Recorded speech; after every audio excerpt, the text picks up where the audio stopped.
Hi everyone, welcome back to Heavy Coding. JavaScript की series को continue रखते हुए आज हम सीखेंगे ES6 के एक सबसे बेस्ट फीचर के बारे में, जिसको हम यहाँ पर कहते हैं एरो फंक्शन। तो एरो फंक्शन आपका वाइडली यूज होगा आपके पूरे प्रोजेक्ट के अंदर, और इसका बेसिक जो यहाँ पर यूज है वो क्या है कि एक फंक्शन को ये शॉर्टर लिखने का तरीका है। मतलब एरो फंक्शन यूज होते हैं एक शॉर्टर तरीके के रूप में जब भी हम एक फंक्शन को क्रिएट करते हैं जावास्क्रिप्ट के अंदर। और इसको लेकर आए थे, इसको इंट्रोड्यूस करा था ES6 के अंदर, जो कि कॉमनली यूज होता है किस में, हैंडल करने में उन फंक्शंस को जो हम रेगुलर फंक्शंस के अंदर क्रिएट करते थे। तो इसमें बेसिकली जो सिंपल मेथड क्या है कि जो एरो फंक्शन है ना, वो बस एक कोड को क्लीन और छोटा यहाँ पर करने का तरीका है सिर्फ फंक्शंस का। तो इसीलिए यहाँ पर ये वाइडली यूज होता है। तो आपको कुछ चेंजेस हैं जो आपको यहाँ पर देखने पड़ेंगे, क्योंकि इनके अकॉर्डिंग ही यहाँ पर ये एरो फंक्शन क्रिएट हुआ है। तो चलते हैं यहाँ पर एक एग्जांपल लेते हैं।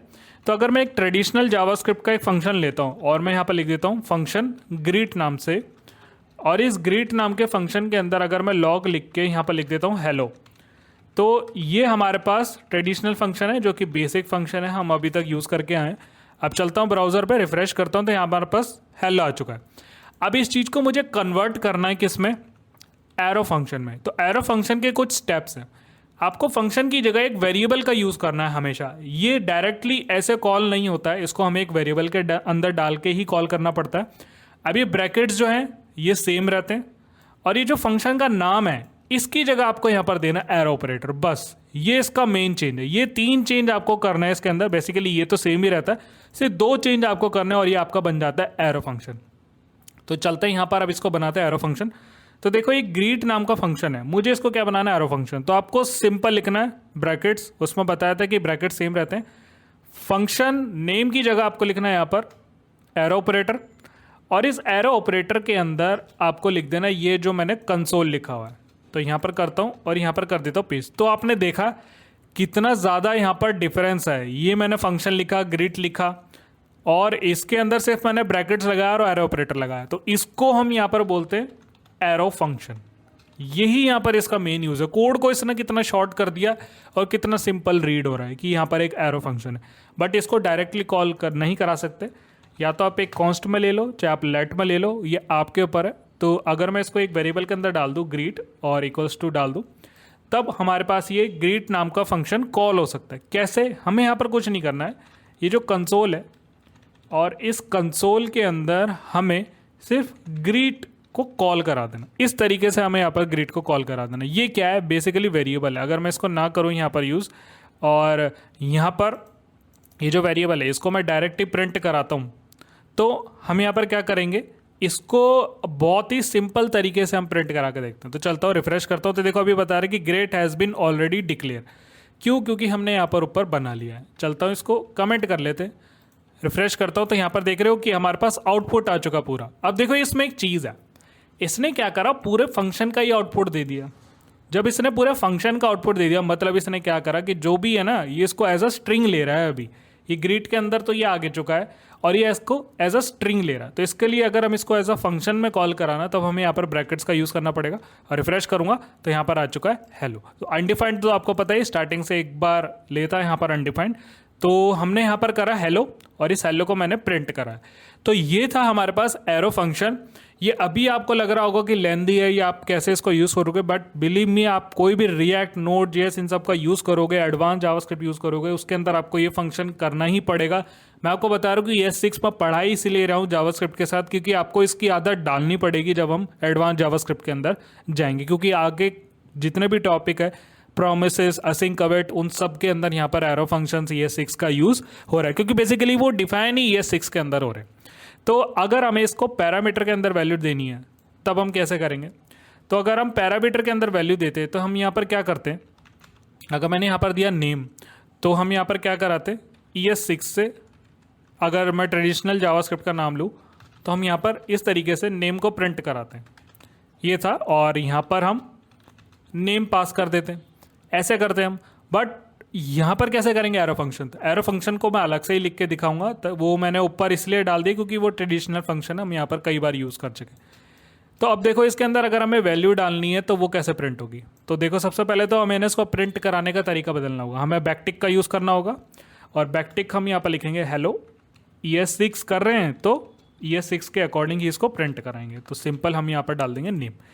अब ये जो आपने ब्रैकेट्स लिया है, इस ब्रैकेट के अंदर ही तो वेरिएबल आते हैं, सॉरी पैरामीटर। तो पैरामीटर मैंने यहाँ पर पास कर दिया, वो पैरामीटर ये इसको बस प्रिंट कर देगा, कुछ भी नहीं करना है इसके अंदर। इस कंसोल को दोबारा से चलाएंगे और इस ग्रीट नाम के अंदर वो वैल्यू डाल देंगे जो हम यहाँ पर प्रिंट कराना चाहते हैं। बेसिकली ये आर्ग्यूमेंट है, इसके अंदर वैल्यू जाएगी पैरामीटर के अंदर और ये क्या कराएगा, उसको प्रिंट कराएगा। तो आप देखोगे तो इसने यहाँ पर किस तरीके से उस वैल्यू को प्रिंट करा दिया यहाँ पर। तो ये था यहाँ पर विद पैरामीटर हम एरो फंक्शन का यूज़ कर रहे हैं। अब एक चीज़ और है इसके अंदर, हमने विदाउट पैरामीटर देख लिया, हमने पैरामीटर के साथ देख लिया। अब देखो इसके अंदर जब हम पैरामीटर देते हैं ना तो ये पैरेंथेसिस क्या है, ऑप्शनल है। कैसे, मैं कॉपी कर लेता हूँ इसको और यहाँ पर आके पेस्ट कर देता हूँ। बट आपको ये तभी करना है जब आप इसके अंदर पैरामीटर दे रहे हो। ये तो ये ऑप्शनल है, यहाँ पर ब्रैकेट्स भी ऑप्शनल है। अगर आप इसको चलाओगे तो ये तब भी चलेगा। तो देखा आपने, और कोड शॉर्ट हो गया। अगर मैं आपको बोलूँ कि ये कोड और शॉर्ट हो सकता है तो कैसे, उस पर भी हम आगे आएंगे। अगर मैं यहाँ पर 2 नंबर का सम कराना चाहता हूँ वो पहले हम यहाँ पर देख लेते हैं। तो चलते हैं, यहाँ पर एक कॉन्स्ट नाम से वेरिएबल बनाया और ऐड मैं उसको एक वेरिएबल में डाल दूंगा। अब हम यहाँ पर लगाएंगे, फंक्शन का नाम कोई देंगे नहीं क्योंकि हम सम कर रहे हैं और इसके अंदर तो हम फंक्शन का नाम देते नहीं है एरो फंक्शन में। तो A, B 2 पैरामीटर ले लिए, एरो ऑपरेटर का यूज़ करा और कंसोल के अंदर हम क्या करा देंगे, उसका सम करा देंगे। तो मैं यहाँ पर डाल दूंगा सम और सम के अंदर हम यहाँ पर या तो इसको डायरेक्ट रिटर्न भी करा सकते हैं, कंसोल कराने की हमें जरूरत नहीं, हम यहीं से इस फंक्शन के अंदर रिटर्न करा देते हैं। रिटर्न क्या कराएंगे, A + B, ये क्या करेगा, दोनों का सम जोड़ के इसको वापस रिटर्न कर देगा। अब जब रिटर्न होता है तो कहाँ जाता है, जब भी उस फंक्शन को हम कॉल कराते हैं। तो कंसोल को कॉपी करता हूँ और इसके अंदर लगा दूंगा ऐड, और ऐड के अंदर मैं 2 पैरामीटर की वैल्यू पास करा दूंगा। तो 1 7 सम आ गया, इसमें 8 आ गया यहाँ पर। तो इस तरीके से आप यहाँ पर मल्टीपल पैरामीटर्स, एक से ज़्यादा पैरामीटर्स का भी यूज़ कर सकते हो आप। अब इसमें एक और चीज़ है, अगर आपको सिंगल लाइन का कोड है, ये वाली लाइन मैंने छोड़ी थी लास्ट के लिए, अगर सिर्फ एक लाइन आपको रिटर्न करनी हो तो आपको ये वाले पैरेंथेसिस भी लगाने की ज़रूरत है, मतलब ये वाले ब्रैकेट्स करली ब्रेसेस भी लगाने की ज़रूरत नहीं है। तो ये और छोटा फंक्शन हो जाएगा। देखो इसको करता हूँ कॉपी और यहाँ पर करता हूँ पेस्ट। अब ये ब्रैकेट्स का भी मैं यहाँ पर यूज़ नहीं करूँगा। अगर मुझे सिर्फ एक ही लाइन रिटर्न करनी है, अगर मान लो इसके आगे और भी कोड होता तब तो मुझे ब्रैकेट्स का यूज़ करना, ब्रेसेस का। एक ही लाइन रिटर्न करनी है तो यहाँ पर इस करली ब्रेसेस को देने की ज़रूरत नहीं, सिर्फ आप डायरेक्ट ही यहाँ से रिटर्न कर सकते हो। तो यहाँ पर रिटर्न भी लिखने की ज़रूरत नहीं मेरे को, तो वो A + B को डाल देगा और यहाँ पर इसको रिटर्न कर देगा। तो अब चलते हैं और रिफ़्रेश करता हूँ तो यहाँ पर 8 आ चुका। तो देखा आपने कितना छोटा फंक्शन बन चुका। अगर हम नॉर्मल बनाते तो हम यहाँ पर 2 वेरिएबल डालते, उसको सम कराते, देन रिटर्न कराते, कॉल कराते। अब देखो आपने कितना छोटा फंक्शन बन चुका। बेसिकली इतना सा ही फंक्शन है ये, बस इसको प्रिंट कराने के लिए हम यहाँ पर ये यूज़ कर रहे हैं, वेरिएबल के अंदर डाल रहे हैं। एरो फंक्शन कितना छोटा कर दिया है इसने। अगर आपको एक ही लाइन के अंदर लिखना है ना तो वो आप इस तरीके से करा सकते हो। और ये बिल्कुल सिंपल कैसे है, अगर हम पैरेंथेसिस का यूज़ करेंगे तो उसके बिल्कुल इक्विवेलेंट है कि हम इस तरीके से करा सकते। नेक्स्ट इसके अंदर हम चलते हैं, एक ऑब्जेक्ट को रिटर्न कराते हैं। तो कॉन्स्ट और एक यूज़र नाम से एक ऑब्जेक्ट बना देते हैं, इसके अंदर यूज़र की वैल्यू होगी, ब्रैकेट्स एरो ऑपरेटर और इसके अंदर एक ऑब्जेक्ट बना लेते हैं। तो नेम, मैंने यहाँ पर नेम दे दिया, कॉमा एक दूसरा ऑब्जेक्ट का की बनाएंगे, एज यहाँ पर दे देते हैं। तो मैंने यहाँ पर एज भी दे दी है। अब इसको कैसे यूज़ करेंगे, बेसिकली ये सिंपल है बिल्कुल, इसी की तरह हमें यहाँ पर इसको यूज़ करना है। कैसे, कंसोल का यूज़ करना है और इसके अंदर इस ऑब्जेक्ट को पास कर देना है इस तरीके से। तो सेव कराता हूँ इसको, ब्राउज़र पे आता, रिफ्रेश करता है, ये भी बता रहा है अनएक्सपेक्टेड टोकन। यहाँ पर कुछ इशू जनरेट हुआ अनएक्सपेक्टेड टोकन का, एक बार देख लेते हैं कि यहाँ पर क्या चीज़। हाँ गाइज, यहाँ पर ये मैंने ब्रैकेट्स का यूज़ नहीं करा है क्योंकि हम यहाँ पर क्या करेंगे, जब हम एक ऑब्जेक्ट बनाते हैं तो हमें यहाँ पर ब्रैकेट्स का भी यूज़ करना पड़ता है। तो यहाँ पर बनाया ब्रैकेट्स और इस ब्रैकेट को कर दिया क्लोज। तो अब ये बन चुका है ऑब्जेक्ट। अब चलता हूँ, अब इसने ऑटोमेटिक सही ले लिया इसको। अब रिफ्रेश करता हूँ तो यहाँ पर मेरे पास ऑब्जेक्ट आ चुका है। तो आपने देखा कि एरो फंक्शन से हमने ऑब्जेक्ट भी बना लिया। तो ये कितना आसान था यहाँ पर एरो फंक्शन से हम यहाँ पर इसको यूज़ कर रहे हैं। और आगे जब हम देखेंगे तो array map, array filter, array reduce, वो सारी चीज़ें, एरे फॉर ईच, इतना आसान हो जाएगा। मैंने याद है आपको स्टार्टिंग में बताया था कि हम फॉर ईच का यूज़ कर रहे हैं अभी के लिए, किससे, एरो ऑपरेटर से। तो मैं आपको आगे बताऊंगा। तो आज वो दिन आ चुका है। तो कॉन्स्ट यूज़र्स, और यूज़र के अंदर हम एक एरे ले लेंगे ए, ये ए एरे हो गई, ये बी वैल्यू हो गई, और तीसरे इंडेक्स पे हम यहाँ पर सी वैल्यू ले लेंगे। तो मैंने एक एरे बना लिया इसके अंदर। अब इस यूज़र्स को प्रिंट करता हुआ जाना फॉर ईच से। तो यहाँ पर कुछ नहीं लिखूंगा मैं लिखूंगा यूज़र डॉट फॉर ईच। मैंने यहाँ पर लिखा फॉर ईच, कुछ भी नहीं करना है।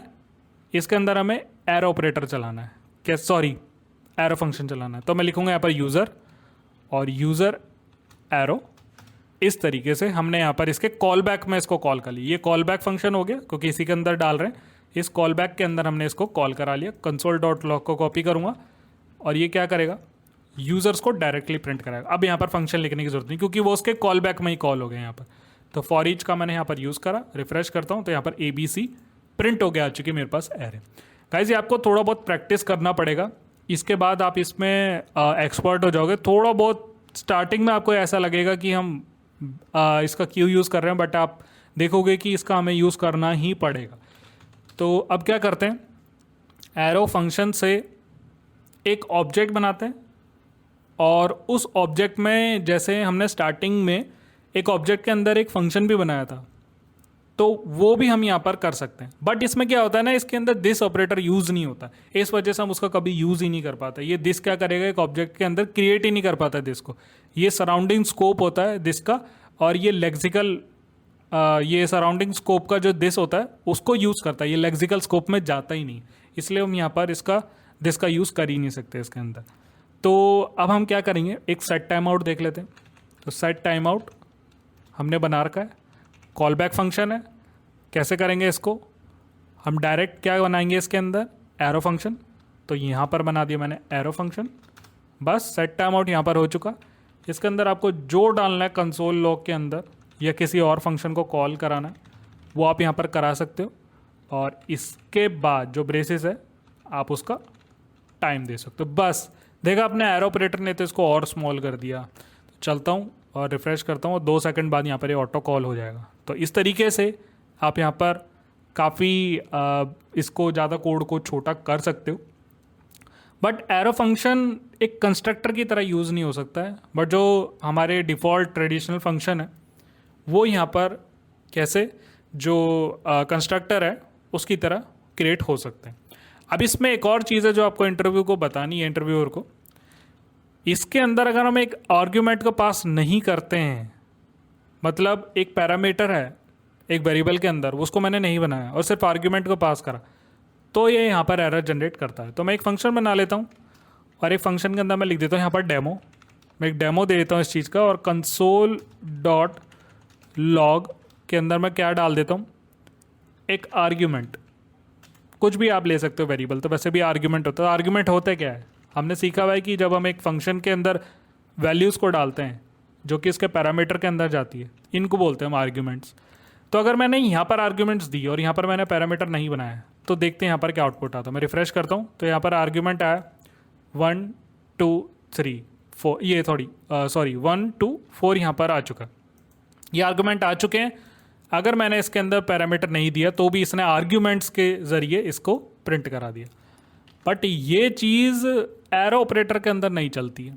अगर मैं यहाँ पर लिखूँगा कॉन्स्ट डेमो, और डेमो को मैं ले लेता हूँ एरो ऑपरेटर में, और इस एरो ऑपरेटर के अंदर अब मैं कंसोल करा लेता हूँ आर्ग्यूमेंट्स को।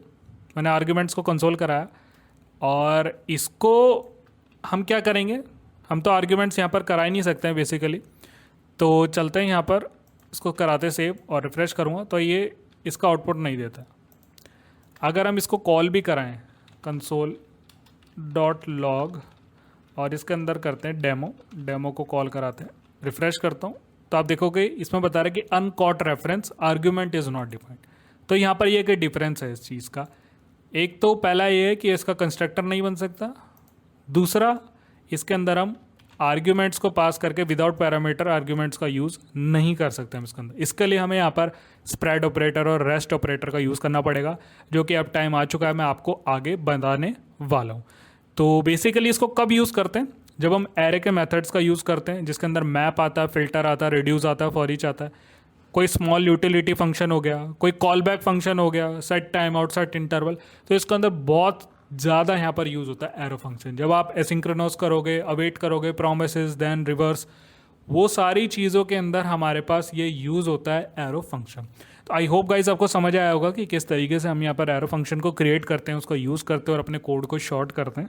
अगर कुछ भी डाउट रहेगा तो मुझसे कमेंट सेक्शन के अंदर ज़रूर पूछना। सो इस वीडियो में इतना ही। Thank you so much.